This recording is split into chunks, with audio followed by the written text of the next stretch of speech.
adalah kematian itu sendiri. Ya, hanya kematian. Terkait surga neraka ada yang ragu, terkait azab kubur ada yang ragu. Kematian semua orang meyakini adanya itu. Makanya juga disebutkan kematian itu dalam Al-Quran dengan sebutan al-yakin. Wa'bud rabbaka hatta ya'tiyakal yakin. Sembahlah Tuhanmu sampai datang masa yang diyakini itu adalah kematian. Kemudian yang kedua, bagi kita yang hadir di sini atau sebutannya sebagai ahlu ta'ziyah, kafa bil mauti mu'idah, cukuplah kematian itu menjadi nasihat yang agung. Kalau seandainya ketika kita sakit tak ada perasaan untuk kembali kepada Allah, ketika kita terpuruk tidak ada ingin untuk dekat kepada Allah, kemudian ketika kita saksikan kematian pun kita tidak teringat dengan Allah, dengan cara apa lagi Allah akan menegur hati kita? Apalagi di masa-masa seperti ini, Bapak Ibu dimakan Allah Subhanahu wa Ta'ala. Orang hidup dalam kekhawatiran, ketakutan dan lain sebagainya, penuh dengan kecurigaan. Maka pada saat seperti ini kita ambil iktibar pelajaran. Wa tilkal ayyamu nudawiluha bainan nas, kata Allah, hari itu dipergilirkan. Ya. Hari ini kita hadir sebagai ahlu ta'ziyah. Satu saat bisa jadi kita yang terbalik orang yang mengunjungi kita. Berapa banyak kita berteman sama kawan untuk mengunjungi takziah seseorang yang kemudian ternyata kawan itu pula yang kita takziah di suatu saat. Hari-hari itu dipergilirkan di antara manusia.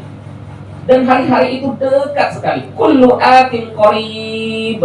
Setiap yang datang itu semakin mendekat, mendekat dan mendekat. Kematian itu semakin mendekat. Rasulullah SAW mengatakan umur umatku itu antara 60 sampai 70 dan sedikit saja yang lebih daripada 70. Hanya sedikit. Apakah 60-70 tahun itu adalah masa yang lama? Ternyata tidak. Kenapa? Karena hitungan satu hari di akhirat itu 1000 tahun di dunia. Inna yawman inda rabbika ka'alfi sanatin mimma ta'uddun. Hitungan satu hari di sisi Tuhanmu itu seperti 1000 tahun di dunia. 1000 tahun. Allah berikan kita usia 60 sampai 70, ternyata tidak sampai dari 10%. Kalau kita bagi-bagi dalam satu hari, misalnya 24 jam, dan itu adalah 1000 tahun, maka hidup kita 3 jam itu sama seperti 125 tahun. Maka kalau kita hidup 70 tahun itu sama dengan seakan-akan kita hidup di sisi Allah hanya 1,5 jam saja. Ka'annahum yawma yarawnaha lam yalbathu illa 'ashiyatan aw duhaha. Nanti kita di akhirat ternyata diperlihatkan oleh Allah masa hidup kita. Ternyata pada saat itu kita lihat kehidupan kita itu hanya sebatas waktu duha atau waktu senja saja. Singkat sekali, tak sampai satu hari dengan kehidupan akhirat. Maukah kita pertaruhkan 1,5 jam itu untuk kehidupan yang abadi? Wal akhiratu khairul laka minal ula wal akhiratu khairu wa abqa. Bapak Ibu yang dimuliakan Allah Subhanahu wa Ta'ala, maka momentum kematian mengingatkan kita bahwa kita pun akan kembali kepada Allah Subhanahu wa Ta'ala. Hamid Qusairi pernah mengatakan, kulluna qad ayqana bil mauti wa ma nara lahu musta'iddan. Setiap kita meyakini adanya kematian itu pasti, tapi kita tak melihat ada orang yang bersiap-siap. Kulluna qad ayqana bil jannati wa lam nara laha amilan. Setiap kita yakin ada surga, tapi jarang kita lihat ada orang di antara kita yang betul-betul bersungguh-sungguh mencari surga dengan amalnya. Kulluna qad ayqana binnar wa ma nara laha khaifan.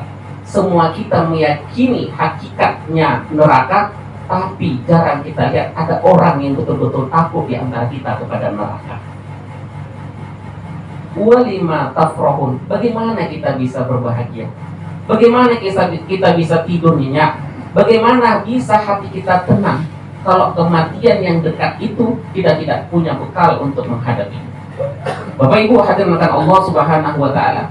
Lagi-lagi kafa bil mauti mau'izah.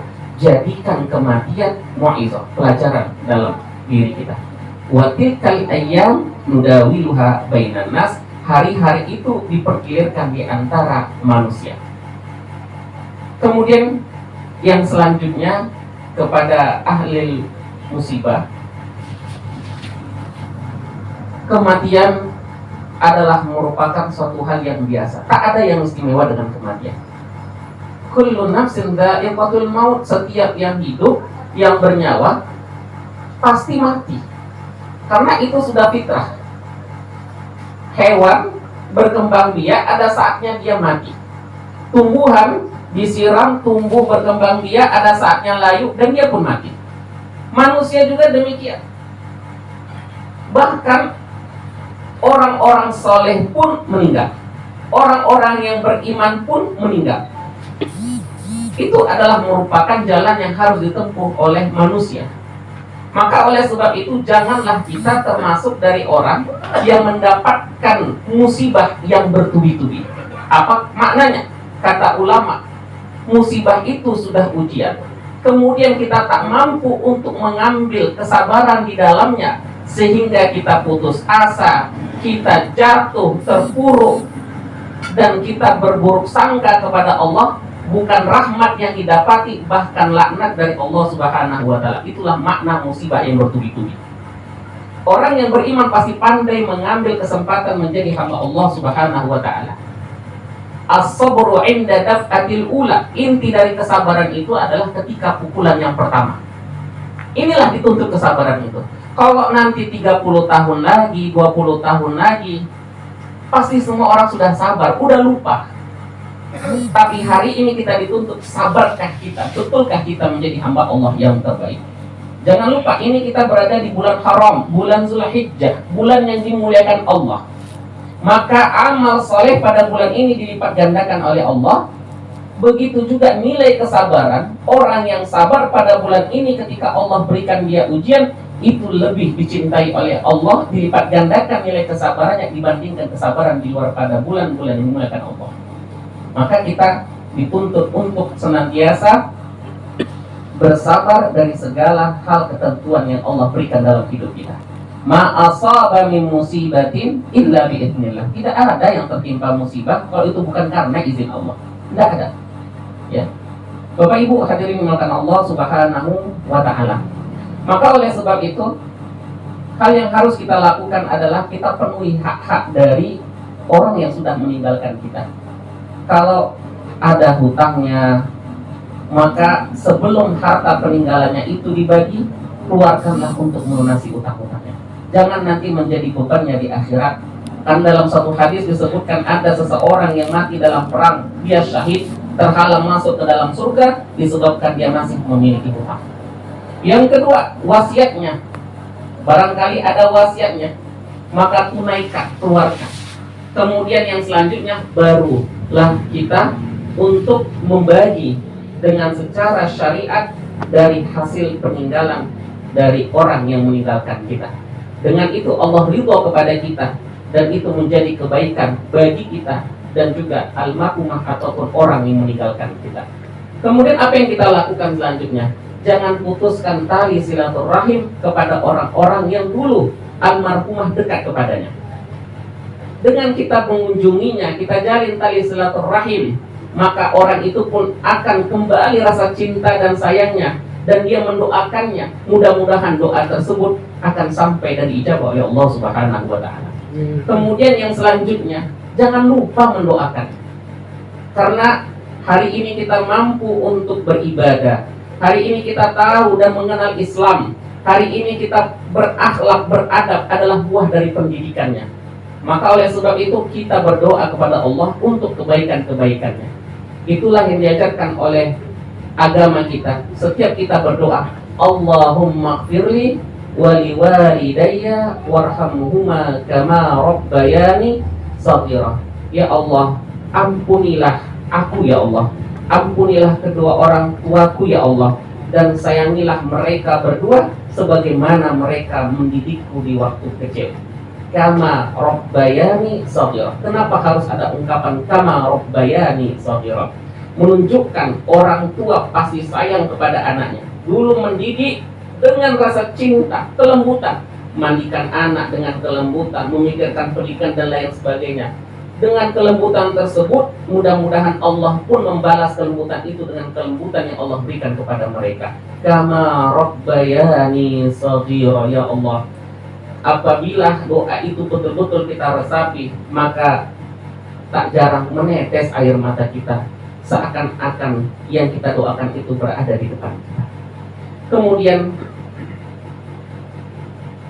selanjutnya adalah Rasulullah SAW bersabda, "Idza mata ibnu Adam, in qata 'amaluhu illa min thalath, shadaqatin jariyah, aw 'ilmin yuntafa'u bihi, aw waladin shalih." 3 hal yang tak terputus dari seseorang meskipun dia sudah wafat. Yang pertama, sedekah jariyah, sedekah. Ya. Jadi kalau kita bersedekah atas nama almarhumah, insya Allah diterima oleh Allah Subhanahu wa Ta'ala. Karena banyak juga orang yang meninggal dunia menyesal karena dia dulu masa hidupnya tak bersedekah. Rabbi law akhartani ila ajalin qarib fa asaddaqa wa akum minas shalihin. Ya Allah, seandainya ajalku ditangguhkan barang sesaat, maka aku akan bersedekah dan aku termasuk dari orang yang saleh. Tetangga saya meninggal dunia malam sekitar jam 2. Maghribnya entah bagaimana dia kumpulkan keluarganya, pesannya pada saat itu sedekah. Ya. Agak heran juga itu pada saat itu. Tapi ternyata sebelum meninggal dunia, pesannya adalah kebaikan untuk bersedekah. Kemudian apa? Ternyata seluruh harta yang dulu dibelanjakan untuk pendidikan kita, itu bisa jadi bagian daripada sedekah jariyah beliau. Kemudian ilmu yuntafa'u bihi, ilmu yang bermanfaat. Siapa yang mengajarkan kita sholat? Siapa yang mengajarkan kita membaca Al-Quran? Ini huruf alif, ini huruf ba, ini huruf ta. Sholat itu dimulai dengan takbir, diakhiri dengan salam. Meskipun tak pernah kita niatkan untuk orang tua kita, selama kita baca Quran, selama kita sholat, pahalanya mengalir kepada mereka. Kenapa? Man dalla ala khairin falahu mithlu ajri fa'ili. Cukup kita menjadi soleh, maka itu sudah menjadi buah kebaikan kepada orang tua kita. Maka hati-hati kalau kita bermaksiat, bisa jadi nanti itu menjadi keburukan bagi kita juga. Kemudian awaladin salih, anak yang salih. Ya, jadilah anak yang soleh sepeninggal almarhumah, dan insya Allah kesolehan itu akan mengumpulkan kita di akhirat sebagaimana Allah telah mengumpulkan kita di dunia. Hadirin hadirat dimuliakan Allah Subhanahu wa Ta'ala. Itu saja mungkin yang dapat saya sampaikan kepada kita semua yang hadir dalam majlis yang mulia ini. Mudah-mudahan ada manfaatnya bagi kita semua, mengingatkan kita kepada kematian, karena Rasulullah SAW bersabda, aksiru zikra hadimil ladzat, perbanyaklah mengingat daripada yang memutuskan kenikmatan. Apa itu? Yaitu adalah kematian. Mohon maaf apabila ada kata-kata yang tidak berkenan. Terima kasih atas segala perhatian.